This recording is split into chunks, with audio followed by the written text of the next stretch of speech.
And in general, just the I think here actually it's a very interesting story to look at.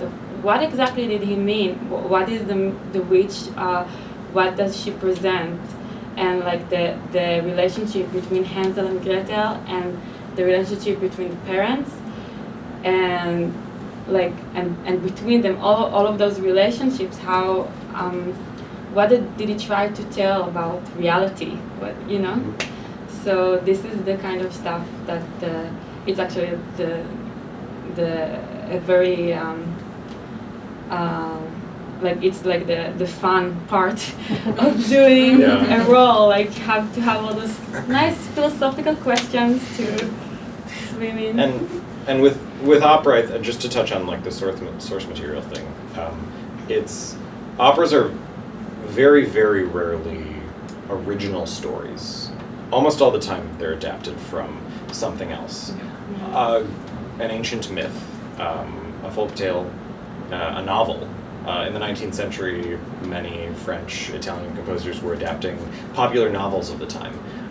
And understanding what the source material is important. Now, that in every case, it's kind of up to a director as to whether that matters, or whether what's just in the libretto, which is all the words of the opera, whether only that counts significantly towards what the story should be. But understanding the background, I think, is an important thing to know. Yes. So when you're getting your scenario and you're going back and studying what the Hansel was doing before, how flexible are you in going back and giving suggestion that I guess I better do this, or doing something else? How flexible are you? So this is very, like just Matt was starting to say, it's very depending on the director. So yeah, we have the ability as performers to give ourselves reasons why am I reaching out right now? I need to have a reason to do it. So if I have like a picture in my head of who is my character, I can give a reason to pretty much most of the stuff that the director will tell me to do.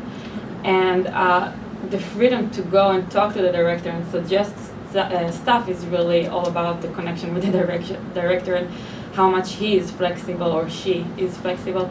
And this is an entire other issue. Yeah, and I think it also just brings up the nature of opera as a completely collaborative art form. Yeah.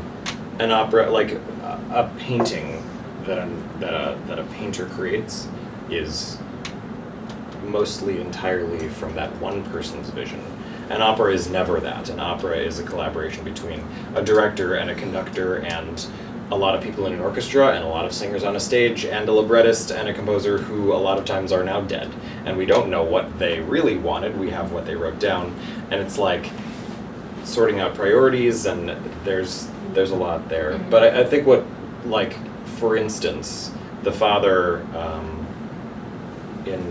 when he enters in the opera, he says that he's just, the mother asks him if he's been at the tavern, and he also mentions like what his favorite liquor is, and like in many productions the father is like kind of drunk when he comes in. That's just like what happens. Our director was like, no, I don't want you to be drunk. And whether I think that that's the right way to go, whether I think that the text justifies that or not, it's my job as a singer, because he's the boss, to execute what he says. So I have to take what I have as material and fill in everything I can, but based on what the material I have is and what the director wants from me. What was the reason walking on the aisle and singing between audience? La, yeah. La, la, la, la, So right, and so like figuring out like why is this guy like shouting in the woods? Like what's he doing? That's part of my job. And the director sometimes has an opinion, but so I think when the father enters, he's really happy. Like his fortunes have changed. Like, they're very poor, but he has actually just gotten a lot of, he's had a good day selling some brooms, and he's made some money, and he's got some food for his family, which is like a really good feeling. Like, if you, to be able to provide for your family when things are hard, that's great. So he's feeling really good about it. He's excited. I think he's also, he's like approaching his home, like walking home through the woods. And so I think it's partially like an expression of joy, and also partially kind of like a, like, hey, wife, like, I'm on my way home, like, come, like, see what I've got. Kind of like calling out to his wife and his kids, maybe. But that's my job. And then the reason that I was in the audience for that, so Kulas is a pretty small auditorium for opera, and it's not really designed for opera, actually. It's really designed as a concert hall, so we modify it pretty heavily by putting in a lighting grid, but when we do opera. But there are really only two entrances on the stage itself, and I think our director likes to use the audience as an entrance a lot of times, just because it adds some variety to entrances. Everything is not left, right, people in and out. It adds some spatial variety, some three-dimensionality to it. Yeah. I have another question. Sure. What's it like interacting with the set? Like, is it difficult to try to get used to singing and then having to walk through doorways or pick stuff up or anything like that? A little bit. When we're rehearsing, we have a grid on the ground that acts as our boundaries within the set. Stage management will in the rehearsal room, they will tape on the floor the dimensions of what the stage design will be, so that we know where the walls are going to be, where the doors are, all of that. And they introduced very early on, if we have props, like for instance, I have a broom and I have a wand that I use, and instantly I was given this very interesting club-esque wand that I was supposed to be using. So we get these props pretty quickly. Yeah, so those come in early. Yeah, it's important to practice with them. Exactly. Like, if I was just suddenly thrust into the show and I had never used any of these props before, it would be kind of a problem, especially with like costuming. And also another thing that you, especially as a woman in opera, need to get used to are long skirts. We always have this thing, they're called rehearsal skirts, they go especially this floor length, and for me it was getting used to a broom going underneath that skirt, and then also falling on the ground, getting up in heels, and that also needs to be introduced early on. And it's not something that I guess a lot of people think about, but you need to get used to the costume without having it there for you. So that is also something that we do. We're also within a few encouraged weeks. to get into the shoes that we're going to be wearing on stage Yes. as early as possible, because that really changes how you move, how you carry yourself, all of that. Costumes happen later, but Yeah. I think another thing that's particularly strange about opera is a lot of times, and especially in the professional world, when we're outside of school, you like have roles like you know the witch, and you might audition and get hired for a company to sing the witch, and they expect you show up knowing the role. And then there's like not that much rehearsal time between when you show up and then you need to perform, because they're kind of plugging you into a production. Like, they have a set, they have a chorus, they have all this stuff going on, and you like do a few rehearsals, get the staging, and then do the thing. And when you're on stage, it's really important to simultaneously be like very in character, very focused on what you're doing, and also like very aware. The stages can be dangerous places, especially in live performance. Be very aware of like your surroundings. Once I was doing a show, and there was like a flat, just like a flat painted piece of scenery. It was like a tree, but it was flat, and it just like kind of fell down, like just right onto the stage, and could have really hurt someone. Luckily, no one was in front of it, but like, you know, anything can happen, and it's important to like be very aware of your surroundings. So, yeah, you always have to be really careful. The Hansels, we had the cage that the witch magically enters us into. And that was a thing also, that you enter to this box from like a box, and the first time for me that I entered it, the stage manager, she forgot to lock it down into the floor. Yeah. So It was a- yeah, and you're supposed to enter and be like, so it was so all this kind of stuff you have to try it out and figure it out, and then while you're on stage in the live performance, Yeah. still be very aware. Rehearsal is very important. Yeah. But it always makes the transition into the actual setting Yeah. a lot easier. And then also sorry. No, you're fine, Just you're the big house, the witch house that had the candy that we took off from it. So that again, like at the first rehearsal, I took off the candy and it made such a horrible noise that everybody was sure that Was I'm it Velcro? breaking the Yes. house. Oh. Yeah. So all this kind of stuff. That, Yeah. but it's a really fun to work with Yeah. props like that and scenery like that. And luckily at CIM they allow us to work with props. Like for me, getting into an oven with a huge skirt and heels,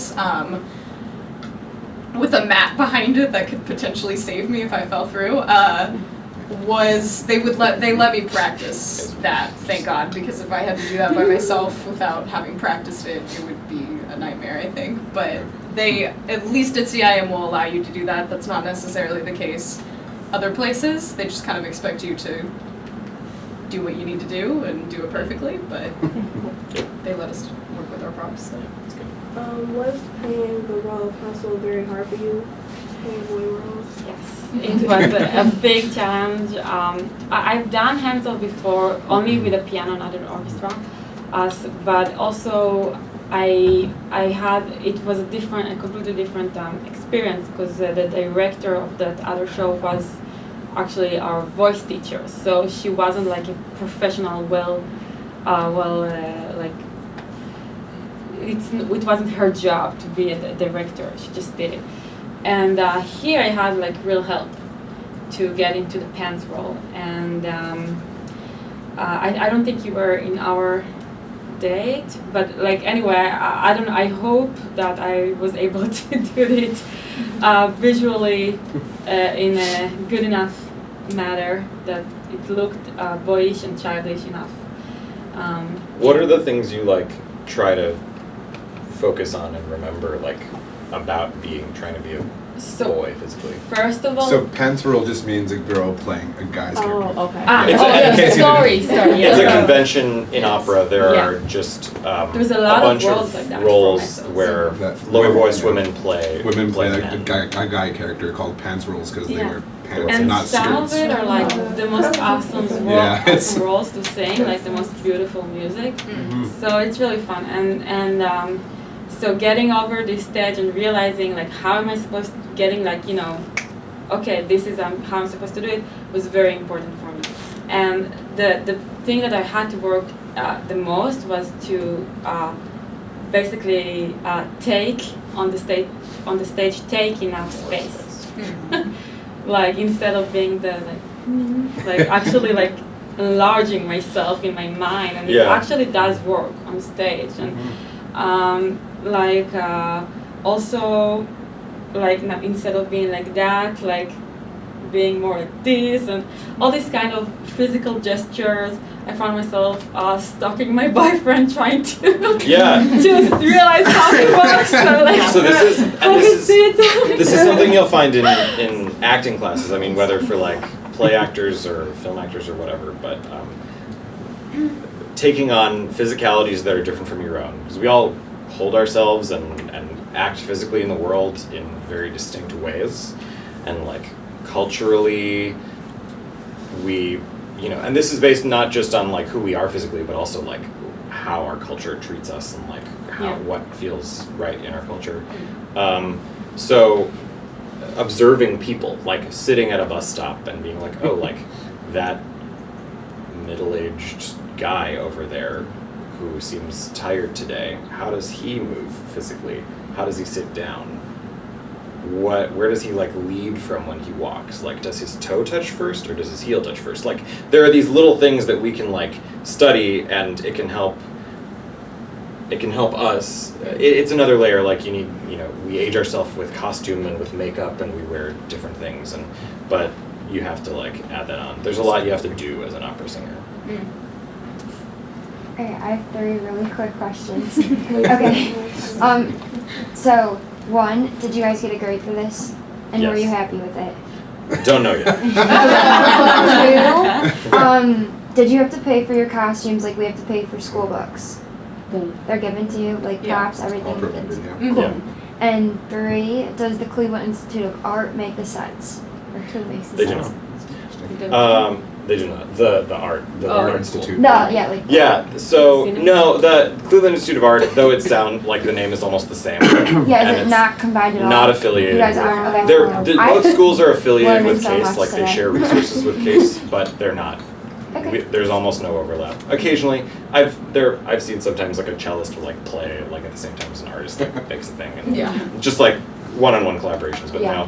no, we do get a grade for just opera. Like opera is a class we take for the semester, and Did you get grade? Did like the director grade you guys based Yeah, on he's in like how charge. you? But it's based on like if you show up to the light stuff and like Yeah, I got, there's a lot of last components to go semester I into. got like a really Yeah. really bad. I'm sorry, but I got really pissed Yeah. because I didn't know they grade So we you have- over like showing